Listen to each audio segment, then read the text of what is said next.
Please note, a narcissist is an individual showing symptoms of or suffering from narcissism.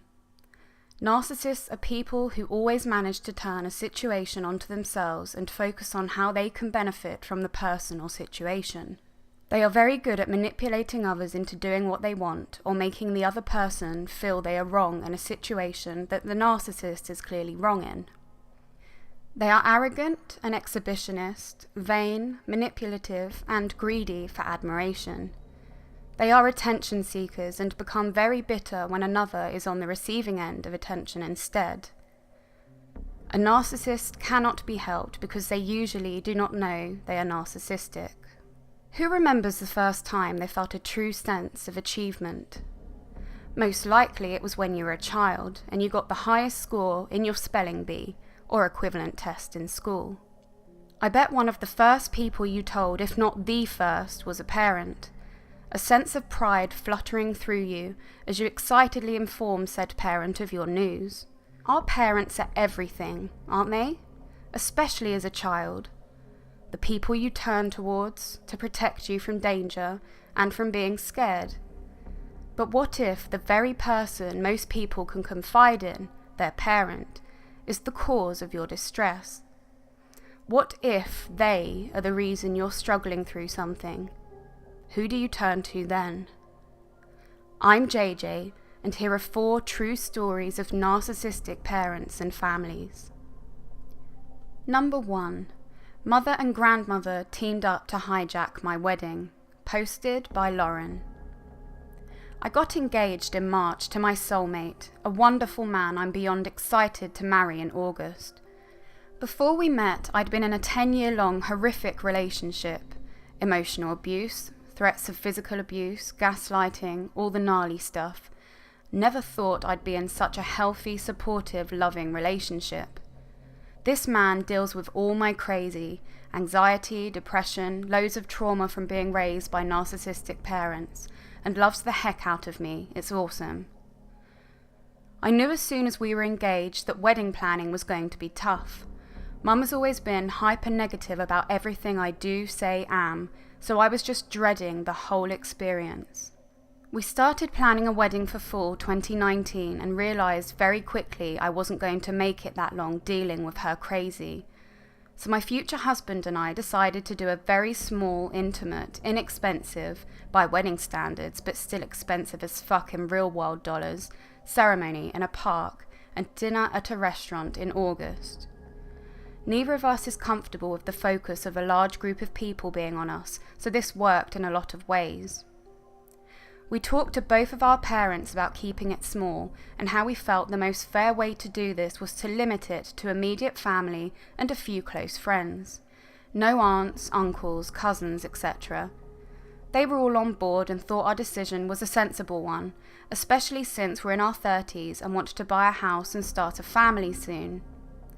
At the end of the conversation, my mother, who had just finished saying how this had been her idea all along, mentioned how excited her artist sister would be to design the invitations and decor. I clarified again our intention not to invite extended family, and she replies with, "Oh, but you don't mean my brothers and sister?" Yes, that's exactly what we mean. This goes on for a week or so until I mention that sometimes when people elope, they have a get-together after the fact, and maybe she'd like to do something like that, so she can celebrate with her siblings. She takes this and runs with it. Starts planning wedding 2.0. My future husband and I think she's going way overboard, buying a tent, catering, etc. But she's so focused on her party that she's given us some breathing space to get our actual wedding planned in peace, so we let it go. We plan the wedding we want with a blissfully small guest list of 36, and things seem to be okay for a while, or okay as they can be when dealing with a narcissistic parent. She tells me after wedding dress shopping that she hates the dress I picked and that I should have gone with the one she and Grandma picked instead. Ugh. But after taking her shopping for her dress, which took 3 times as long, she calmed down. Fast forward to this past Friday, 2 months out from the wedding. Invitations have gone out, RSVP date is Monday, vendors locked in, rings ordered, everything pretty much done. Cue narcissistic grandma. Seriously, is it genetic? With an email stating she absolutely must have her children there and will give us X amount of dollars to buy their plates at dinner, and that future husband's family should do the same if they want his extended family there too. She sends me extremely rude emails, and she's gone around to each of my uncles and aunt to inform them they're not invited to the wedding and that they should be upset about it. She also drops a few details that make it clear she's talked to my mother about the subject, the amount of money future husband's family is contributing, etc., clearly having been discussed. The amount she's offered would cover less than a third of adding extended family, for the record. I reach out to my mother to say I'm upset about the emails and explaining all my reasons why it can't happen. We don't want to replan the whole damn day with an effectively doubled guest list. We can't afford it, etc. Mother falls into lockstep with Grandma and a flurry of nasty messages ensue. My brother, bless him, steps in and says, "Hey, can't we just be happy for her and let her have the day she wants?" They attack him in equal measure.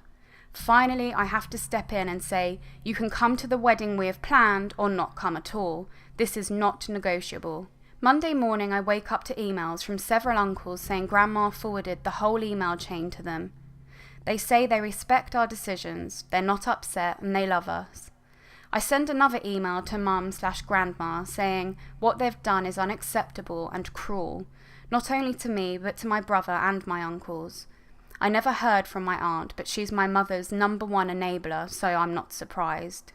Mum sends a text informing me she's no longer paying for the wedding. You never were. Your contribution didn't even cover the photographer. And I'm to send her a check for the money she'd contributed.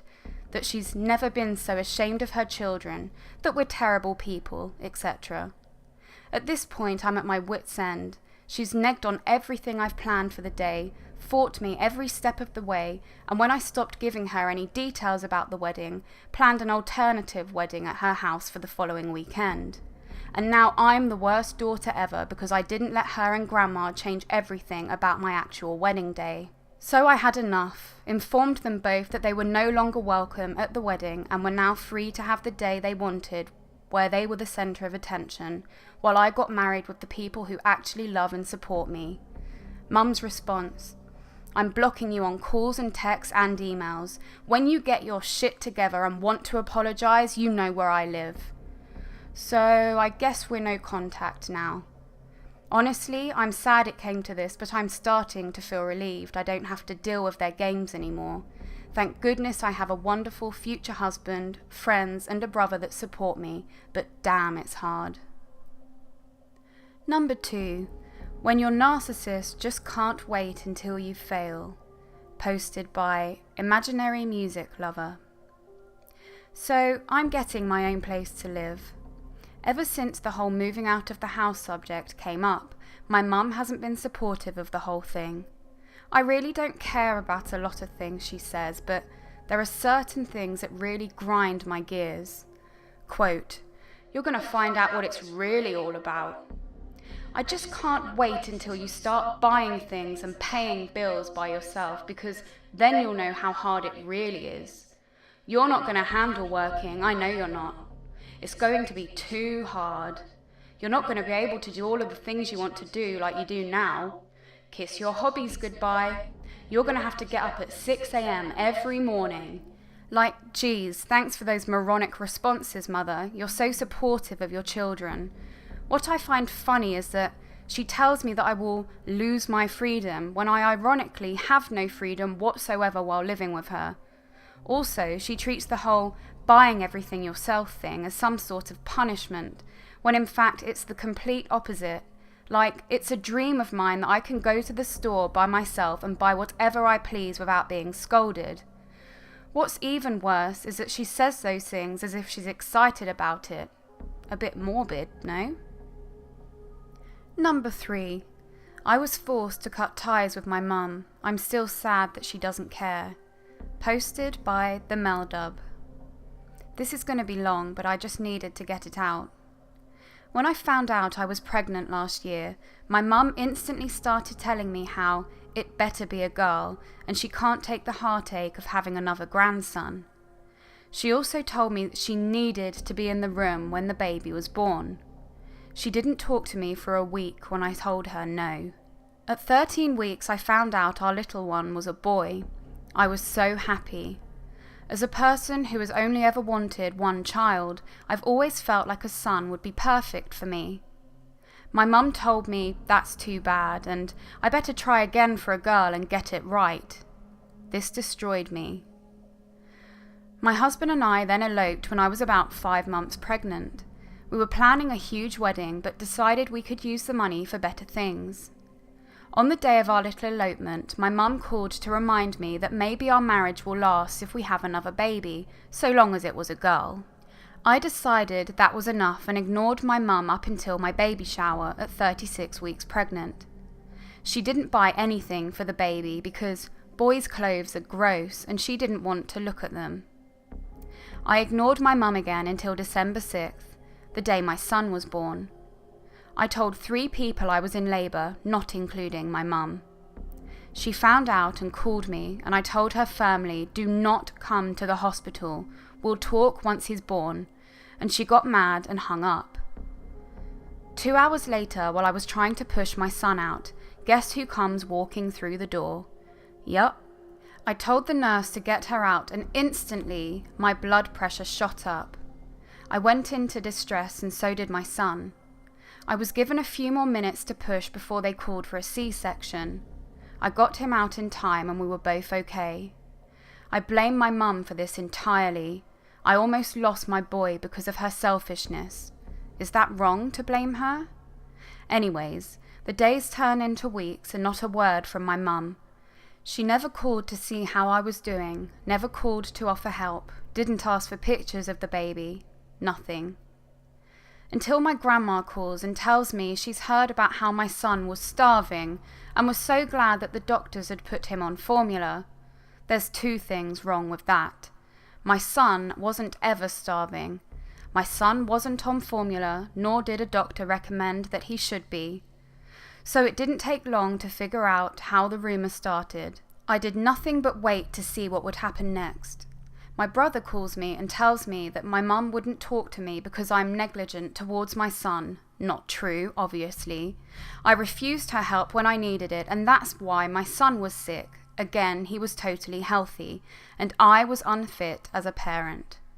So I called her and I asked her why she would say those things, and she denied it. She would never say such awful things. On March 16th, I turned 26 and my mum didn't call or text me or anything, so I blocked her on everything. I was done. According to all my family who talked to her, she doesn't care. She said I brought that on myself. I know my mum was awful. My sister and brother no longer talk to her because she started doing similar things to them. I just don't know why I'm so hurt over it. My son will never know why I wouldn't let his grandma see him or why she didn't want to be around him. I'll never tell him that she didn't care about him because of his gender. But that hurts. It hurts so bad. My son is my world. He's perfect. He's everything to me, and the fact that someone who should love him resents him just destroys me. But I feel like it's my job as his mum to protect him from her. Imagine the things she would say to him as he got older. I refuse to let that happen. Number 4. I went without new shoes and was a slave to you kids so you'd finish school. Posted by Daily Do. I thought we could share our favourite ridiculous quotes from narcissists. Here are mine. Quote, I went without new shoes and was a slave to you kids so you'd finish school. She's fucking rich and has so many shoes. I had to drag you to school every day or you would never have graduated. She slept in every morning while I walked or bussed myself to school. I knew you should have sued your job for giving you brain tumours from not grounding the analyzers. Ask your boss. Why are you scared of your boss? Did you smoke weed at work? I don't have a job or boss. Are you planning to have a big party while we're gone? I'm almost 30 and agreed to house sit out of kindness. I told you that, but you're too brain damaged to remember. Every time I forget to do something, she pretends she reminded me, even if it has nothing to do with her. Who's this guy? He's going to get you into trouble. About any random Facebook friend she creeped. Are you sexting boys all day? While I'm job searching on my phone. All these gay teachers are forcing kids to be gay. In response to a news program on LGBTQ clubs. I could go on and on. And that brings us to the end of our stories of narcissistic family members. This is a topic that I hold close to my heart as, like the posters of these stories, I have had much experience in being raised in a narcissistic environment by emotional vampires, as I like to call them. If you can't relate to this video at all, then I truly am happy for you. You've either been graced by a lovely family or you're too blissfully conditioned to realise.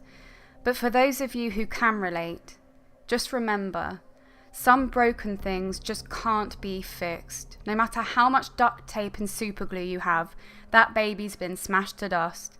The best thing you can do, if that is the case, is get far away. I did it, and so can you. So if anyone needs to talk or vent about their similar experiences, drop them in the comments below. Also, all of the stories today were posted on the Raised by Narcissists subreddit, which is a great support network and community, and I'll pop the links down below as I definitely recommend visiting if this has been relatable. We're always looking for new content shaders, so drop your true stories on our subreddit, again links down below. If you haven't already done so, be sure to subscribe and remember to ding that bell to receive notifications so you never miss a moment with me. For now, however, JJ out.